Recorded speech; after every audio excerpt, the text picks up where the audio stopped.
ሰላም ቤተሰብ እንግዲህ በትናንት ምሽት የተደረጉ የእንግሊዝ ፕሪሚየር ሊግ የእግር ኳስ ጨዋታዎች ማንቸስተር ዩናይትድ ከበርንማውዝ 2-2 በሆነ ውጤት ተጠናቋል ማለት ነው።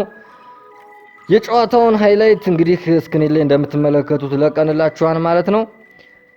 እንግዲህ በማንቸስተር በኩል አንድ ቀይ ካርድ ሁለት ቢጫ ተመዙባቸዋል ማለት ነው። በበርንማውዝም በኩል ሁለት ቢጫ ታይቷል ማለት ነው። ጨዋታው ግን በጥቅል ሲታይ ማንቸስተር ዩናይትድ ላይ ተጽዕኖ ያደረ ይመስላል በዳኞች እንግዲህ ማለት ነው። በለቱ በዳኛቸው አርቢትር ተጽዕኖ አደረብን ነው እያሉ ቅሬታቸውንም እያሰሙ ያሉት ደጋፊዎችም አሰልጣኝም ተጫዋቾችም እንግዲህ ግልጽ የሆነ መድሎ ተፈጽሞብናል በእንግሊዝ ምድር በእንግሊዝ ፕሪሚየር ሊግ ውስጥ ነው እያሉ ያሉት። እንግዲህ ወደ ዋና ሀሳቦች ስንሄድ ብሩኖ ፈርናንዴዝ በጨዋታው ላይ እንግዲህ ያሉትን እናካፍላችሁ። አንድ ዳኛ ለአንድ ቡድን ሁለት የፍጹም ቅጣት ምቶችን መስጠት በስነ ልቦና ረገድ ከባድ ሊሆን እንደሚችል ግልጽ ነው ያሉት። እንግዲህ ሁለት ቅጣት ምት ሁለት ፔናልቲ ለበርንማውዝ የተሰጠውን ማለት ነው አግባብ አይደለም ነው እያሉ ያሉት። ነገር ግን የቫር ዳኞች ለምን ጭራሽ ጣልቃ እንደማይገቡ እየገባኝ አይደለም። በተደጋጋሚ እንደዚህ አይነት ስህተቶች እየተፈጠሩ ነው ለምን የሚሉ ጥያቄዎችን ነው እንግዲህ ያነሳው ማለት ነው።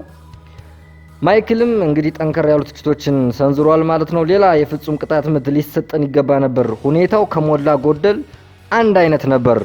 ለአእምሮ ይከብዳል። ዝም ብሎ ስህተት ነው ያሉት። እንግዲህ ካሪክ ይህንን በፍጹም አልረዳውም። የሆነ እብደት ነገር ነው ያሉት በስጨት ባለ ድምጽ ማለት ነው። በተጨማሪም ዳኛው ለረጅም ጊዜ አይተን የማናቀው ያህል ተጨማሪ ሰዓት ጨምሯል። ይሄም አግባብ አይደለም ለምን ያሉ ማለት ነው እንግዲህ ቅሬታቸውን ሲያቀርቡ እነዚህ ውሳኔዎች በውጤቱ ላይ ያሳደሩት ተጽዕኖ በጣም ከፍተኛ ነው፣ እጅግ በጣም ከፍተኛ። ቫር የተጀመረው ልክ ለዚህ ነበር፣ እንዲህ ያሉ ስህተቶችን ለማረም ነበር፣ ግን አላማቸውን ስተዋል።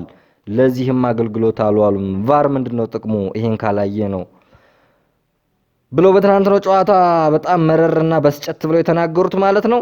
ሌላው እንግዲህ እውነቱን ለመናገር ይህ ሁሉ ለአእምሮ የሚከብድ ወይም ሊታመን የማይችል ነገር ነው። ብሩኖ ፈርናንዴዝ እንግዲህ በማንቸስተር ዩናይትድ ውስጥ ቶፕ 4 ውስጥ ስለመግባት ስለመቻሉ ነው እየተነገረ ያለው። ሌላው በሚቀጥለው ጨዋታ ዛሬ ያጣነውን 3 ነጥብ ማግኘት አለብን። ያ ብቻ ነው። የእንግሊዝ ፕሪሚየር ሊግ በጣም ከባድ ስለሆነ እያንዳንዱን ጨዋታ በየተራ ማየት አለብን፣ ግዴታ ነው። ክሪቲካሉ ጉዳይ ያ ነው ያሉት እንግዲህ ሪዮ ፈርዲናንድ እና ዋይን ሩኒ